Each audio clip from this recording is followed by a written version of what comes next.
Uno de los personajes dice, lo único que quería en mi asquerosa vida era un motivo por el que valiera la pena luchar. Entonces, claramente ahí está hablando de este nivel de el propósito, de tener un objetivo en la vida, una motivación, algo que inspire entusiasmo y que a través de todo ese viaje espiritual, la mayoría de los personajes fue consiguiendo también durante la película. Y esos cambios en los propósitos generan cambios de identidad también en las personas, en ti también que estás escuchando esto. Te puedes dar cuenta que a lo largo de tu vida se han cambiado tus motivaciones y tus objetivos. Eso suele inspirar también ciertos cambios en tu manera de ser, de comportarte, de vestirte, de mostrarte ante el mundo, de autoobservarte también. Y todo ese proceso, aquí los Na'vi lo realizan de una forma muy similar a cómo ciertas culturas lo han realizado en el planeta Tierra. Esa cultura Na'vi es lo que desde la antropología se consideraría una cultura iniciática. ¿Qué significa eso? Es una cultura que tiene determinada serie de costumbres, de mitos, de ritos y de prácticas rituales que van conduciendo a la persona a hacer esa transformación, a ir haciendo esas modificaciones en la propia identidad de forma paulatina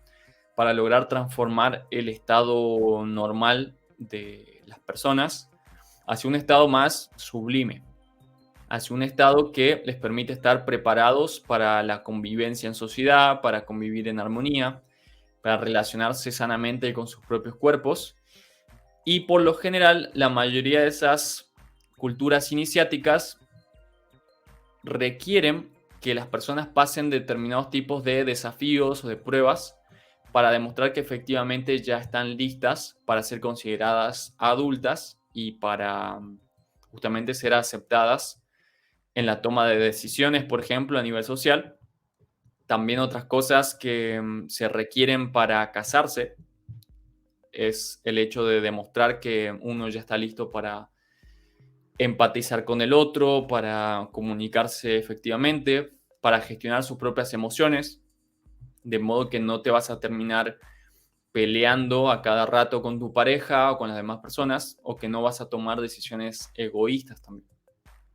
Entonces, eso es lo que va pasando Jake Sully ahí en la película. Va siendo iniciado en diferentes niveles para comprender la interconexión que cada uno de los seres tiene con la vida, los principios que rigen a las sociedades armónicas también, y va pasando determinadas pruebas, algunas que los demás le imponen y otras que él mismo se autoimpone, como por ejemplo el hecho de aprender a domar a las bestias, entre comillas, o una de las grandes pruebas también, y una de las cosas muy notables que plantea la película, y es el hecho de que él procura cumplir una profecía, la profecía de Turuk Maktub, que básicamente decía que una persona que lograba domar a uno de esos seres voladores, similares a los dragones, iba a ser considerado realmente un gran líder. Entonces, en determinado momento, a pesar de lo difícil de esa empresa, a pesar de lo riesgoso también de intentar hacer eso, se propone él cumplir ese mito, lograr materializar esa leyenda también que estaba planteada y así también ganarse el respeto, su lugar también dentro de la tribu y por sobre todo demostrarse así también a su propia persona que efectivamente ahora estaba en un nivel de sabiduría y de evolución mayor. Entonces, esto es realmente de lo que hablamos cuando estábamos hablando de un camino iniciático. Más allá de que uno pertenezca o no a alguna de esas culturas antiguas o tribales iniciáticas, cada uno puede ir pasando diferentes tipos de pruebas, diferentes desafíos que tú mismo puedes ir planteándote, más la cuestión ahí es desarrollar a tu propio guerrero iniciático, tu propio guerrero espiritual. Aprender a afrontar esos problemas sin echar culpas a los demás, sin intentar destruir a los otros, como si ellos fueran el problema, Y en cambio, entender estas leyes universales que nos recuerdan que lo que sucede en el universo nos está reflejando cosas, nos está mostrando nuestras propias limitaciones, los propios defectos o las propias virtudes también.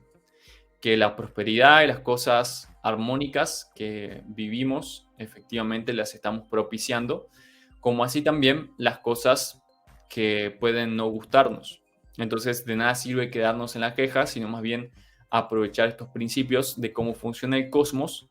para ir aprendiendo y para ir avanzando. Y aquí hay unas cuantas claves que se mencionan. Ya de por sí el trasfondo de la película tiene varias cuestiones espirituales implicadas, como el propio nombre de la película. No sé si alguna vez se habían planteado él por qué se llama Avatar, la película. Y esto se debe principalmente a que en ciertas culturas antiguas, sobre todo en la hindú, se consideraba que la divinidad se encarna en el mundo físico, en las sociedades humanas, a través de ciertos cuerpos que pueden parecer materiales, físicos, que pueden parecer convencionales como las de las demás personas, pero que sin embargo contienen a lo más divino del universo. Estos que en el hinduismo se consideran dioses, que básicamente adoptan esas formas, esos vehículos físicos humanos, para mostrarse ante las personas, para enseñar cosas, para dar lecciones, recordatorios y también demostraciones de cuántas cosas realmente brillantes se pueden lograr a través del desarrollo espiritual. Entonces ahí tenemos muchas representaciones desde el hinduismo como Ganesha, como Shiva, como Krishna y muchas otras que inspiraron este concepto que se plantea en la película. De hecho, curiosamente, varias de esas divinidades hindúes también tienen la piel celeste o azul, al igual que los personajes de esta película. Entonces, básicamente lo que nos están diciendo y recordando es que existen diferentes planos en el universo que van desde lo más sutil hasta lo más denso, que lo sutil se encarna en lo denso, en la filosofía platónica, también en la cultura judeocristiana, eso se representa a través del alma, que es un principio sutil que viene a entrar en un cuerpo físico y a través de eso maneja el cuerpo físico y lo ayuda a seguir aprendiendo y a seguir mejorando. Entonces, esto se refleja en algunas frases, como antes les decía. Una de ellas dice: todo está al revés. Ahora creo que allí afuera es el mundo real y lo de aquí es un sueño. Esto es algo que se plantea también en el hinduismo y en el budismo, y es la idea de que en estos diferentes planos de comprensión hay ciertos planos, sobre todo el más mundano, y una forma de manejar el psiquismo desde la ignorancia que plantea que todo pareciera ilusorio, que eso a lo que le damos tanta importancia es nada más una escenografía, es una actuación, es un teatro que estamos vivenciando con cuerpos físicos, pero que más allá de eso hay otra vida, o por lo menos otros niveles de la vida. Eso se refleja en otra frase que dicen en la película y nombran como: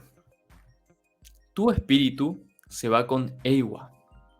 tu cuerpo se queda para formar parte del pueblo.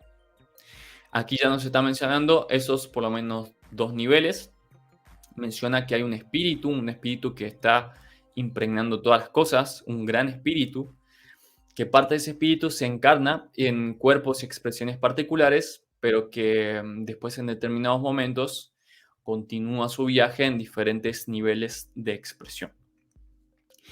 Y por eso, a través de este camino iniciático, es que tenemos que aprender a utilizar y a integrar también esos diferentes niveles. Comprender eso que se puede considerar el alma, el espíritu, cuáles son sus dones, cuáles son sus virtudes, de qué manera podemos integrar eso en nuestras propias vidas, lo que se suele llamar a nivel simbólico traer el cielo a la tierra, por ejemplo. Y lo que se puede ver en la película, cómo aprender a utilizar tu avatar y a interconectarlo con las demás cosas para que todas las cosas de la naturaleza se pongan a tu favor. Y esto también se plasma en otra frase que dice, los Na'vi dicen que cada persona nace dos veces. La segunda es cuando ganas tu lugar en el clan para siempre. Entonces, eso claramente nos está remitiendo a estos procesos iniciáticos que nos recuerdan que todos nacemos, por simple inercia del universo, al principio como cuerpos físicos que van actuando instintivamente, que van reaccionando ante los estímulos, pero que no necesariamente la conciencia o el espíritu está integrado en esos cuerpos físicos o en ese estilo de vida. Pero a través de nuestro aprendizaje, nuestros caminos espirituales, tenemos que aprender a integrar todo eso, llevar el conocimiento a la acción. Como dice el Bhagavad Gita, el yoga es el saber puesto en acción. Por lo tanto, ese yoga que se usa para avanzar espiritualmente es el hecho de que todo eso que vayamos conociendo lo vayamos, digamos, poniendo en práctica, lo vayamos probando, vayamos encontrándole el lado útil y recordar que si eso que estamos aprendiendo intelectualmente no tiene un lado práctico, útil y no genera una influencia realmente importante en mejorar nuestra calidad de vida, es solamente una distracción. Y hay que tener mucho cuidado ante eso, porque hay muchas prácticas supuestamente espirituales, muchas filosofías, muchas creencias que se quedan nada más en el plano de lo teórico, así como también muchas filosofías que solamente se quedan dando vueltas en conceptos